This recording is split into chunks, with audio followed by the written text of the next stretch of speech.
Again, if you never want a dull moment and you would like every day to be different, please come to public health and especially environmental health. So in my time, one of the big things was my folks are innovative. And I talk about my operators. And one of those things happens to be, I've seen cabbage being, decompressed from the water with various things. Sometimes it's you throw a couple garbage cans on it and press it down. Sometimes you just stand in it like it's grapes. But the biggest thing with that was one time I was doing an inspection and, it's again, you just hear like this, and you're like, we're curious people. That's what gets us in this job, and it's walking out back. And, interestingly, they had this idea that they would put the shredded cabbage into garbage bags, which, mind you, don't do that. They have pesticides in there. But they threw it in there and then they put it between two sheets of plywood and was driving the car Whoa, over whoa, to whoa! squish the water out. Come on.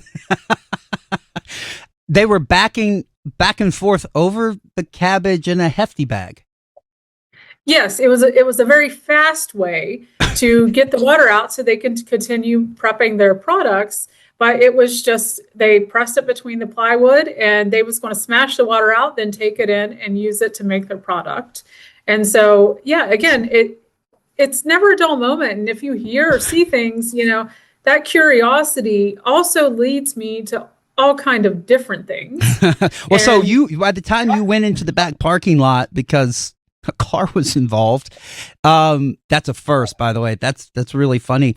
What'd you do after you figured out how to put your jaw back closed? well, usually my lead in is asking folks, so can you tell me about what's happening here? And can you explain, how does this help? And, asking, with some curiosity to What figure you out the thought doing? process. Exactly, and coming across of how they derived that this was the way to go, because it's just as important to interrupt that thought process as it is to, hey, stop doing that. But then they may do the same thing with something else if you isolate it to this.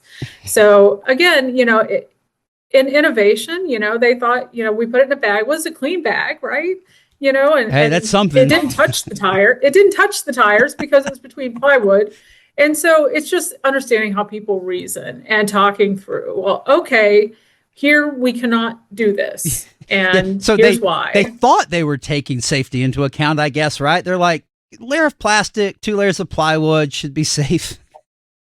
You got to realize that most everybody learns food safety from their grandma or their mom or whoever they live with growing up.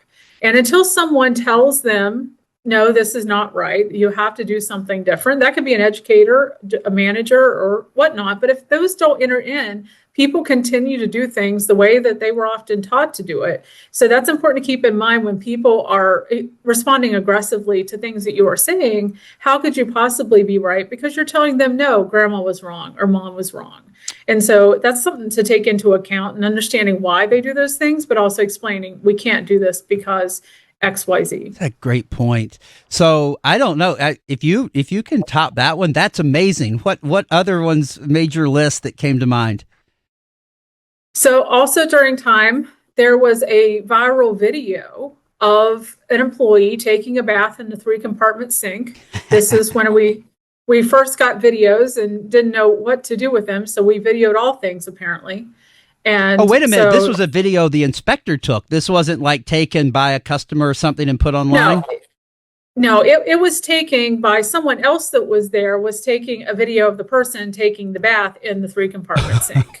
And of course, that always comes back around to, your health department, because we always know, because we get lots of communications no matter what. And so, there's that, but it segues into, I've seen people doing a lot of stuff that we should not do in food service. I've walked into somebody peeing in the drain. Oh, I've you watched, have. they're Wait, smoking. you have. Yes, Okay, me. so Yes.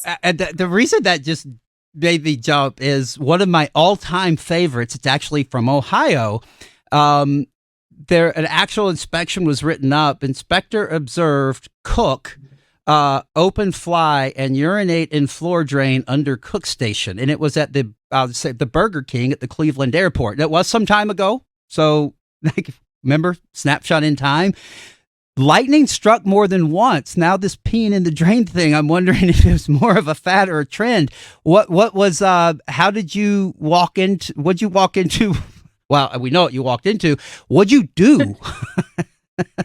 Well, like all things, I try to be respectful, but also I think I'm also a ninja because I can walk through it unseen. People just don't even see me. And so I just walk in and catch them doing, they can be spitting into the drain or into various things, just all kinds of stuff. And apparently this is rather common. I didn't expect that this would be, but again, sometimes you have to understand people's line of thinking, I guess. They think, oh, well, they told me I was taking too many breaks. So I don't take breaks now. I just go in here. And, Oh, okay, so no, that's not how we do things. Same thing with, there'll be smoking. I've walked in on smoking. And again, because a lot of times, one of the interesting things is I'm always aghast at my ability to walk in a facility and nobody says, hey, who are you? What are you doing? mm. Why are you poking around in there? It's always interesting, when, especially if I'm new to that area. And usually there's a discussion, but sometimes if people ignore you for long enough, you just go in and you're like, hey, what's going on? And then you see all these very interesting things. And, it's important for us to be curious and look in all the things. And that has taken me into one of my other elements is talking about, there was a backroom slaughterhouse because I was like, hey, where's that door go to? Of live animal, And of live animal, like slaughterhouse. yes, they would just go, they really took fresh food to a new level. And they were just doing, they had like slaughterhouse supplies, but they had bought two like an extra section off of their restaurant and they were using that. But again, it's just asking like, so where's that door go to? I don't see anything on the other side. So what is that? And then if you ask to go in and look at that, then again, this is where that respect and curiosity, you have a good relationship and they're like, oh yeah, they'll tell you all about it. And I'm like, well, okay, so let's just back up a minute. We can't do this. And again, it's explaining why in the best manner to not humiliate the folks and things like that, because we have to understand we all have different worldviews and we come from different cultures and experiences. But here in this situation, we cannot do this because there's rules. And again, it's awkward. Sometimes it's hard not to laugh. Sometimes it's like, wait, what is exactly happening? What is happening here? What were they? Inquiry minds have to ask. What were they slaughtering back there? So chickens and goats, what was the things to be slaughtered? And again, it's very abnormal for us here, but in other countries, that's not exactly a rarity. When a chicken, I like fresh. I can get the chicken. I get maybe like because that's definitely around the world. You prep your own chicken, but a goat's a pretty serious animal to slaughter in the back of a restaurant.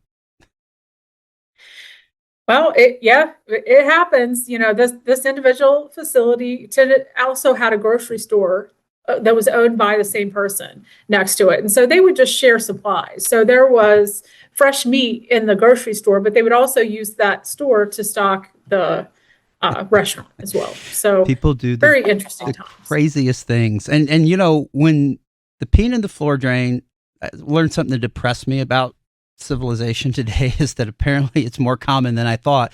But I guess that's a high probability for a twofer violation, right? I'm not sure actually what you'd mark on the sheet, but I know peeing in the floor drain's a violation. And then if they don't wash their hands after they use the drain, that's the bonus violation, right? Well, yeah, and it goes, yes, there's a whole host of violations that, those can go again, you're not washing your hands, improper things. There's been people sleeping in the kitchens. Like sometimes they have cots because I guess, they work a lot or they live there, there may be a cot of somebody sleeping. And, there's been all kinds of things from sleeping to fornication in the office. We get lots of sexual claims of like complaints, like they're having sex on the prep table. And, first off, I'm like, did they sanitize it after they, Well, okay, let's hope but, so. yeah. Wow. Yeah, all sorts of things. And those are complaints from the public, which presumably means they claim they observed it or witnessed it, right? Yes, and sometimes they'll send videos. I mean, everybody having a cell phone now, sometimes it can be, great. Sometimes it can be like, wow, I wish I didn't see that. But Yeah. it definitely, when it comes to going into a facility and addressing the issue, it does really lend to a faster conversation. It's, well, no, that didn't happen. Well, I mean, this kind of looks like you. So it makes a shorter conversation. And then we just work on why we shouldn't do that. I'm pretty sure that's you, just with less clothes on. That is insane. And the person taking the bath, I'm trying to still, going back to story number 2 that you had. How do you contort yourself into a 3-compartment sink? That would be exceedingly uncomfortable, would it not? Well, I think that's the more aged person of us thinking about that. But you have to realize there's a lot of very young folks, and again, they do a lot of things that I can't imagine doing. But I don't know. Think back to whenever we're very young, and of course there wasn't videos around to tell Right. the tale. Thank God for So who that, knows? right? Like there's stuff that doesn't follow us that the next generation, they're screwed. Yeah, exactly. Everything they do is recorded now, and it has been for a little bit. And so again, I just think there's this attempt to get more and more. It's kind of like the licking of the ice cream that happened a while back. They were videoing themselves licking the ice cream and then putting it back. Yes. Yeah, they'd open it, take it out of the freezer case, right? Lick it, put it back. Yes. Almost like a weird spinoff of like a Tide Pod challenge or something, just grosser. Yeah, there's a lot of interesting things that I won't even claim to understand. But again, and it just puts things in your mind. It goes back to, it may be fun, but think back to the adulteration of Tylenol back in the 80s. Mm-hmm. Those things could happen again. So fortunately, our manufacturers have put a lot of effort into trying to prevent and protect our food and things. Because what if it wasn't just someone licking it, but then they were putting chemicals or something? People actually died from the Tylenol. They did. And to this day, I was reading an article about it recently because that was in the 80s. They never arrested anybody in conjunction with that, which is actually really terrifying if you think about it, because people did die.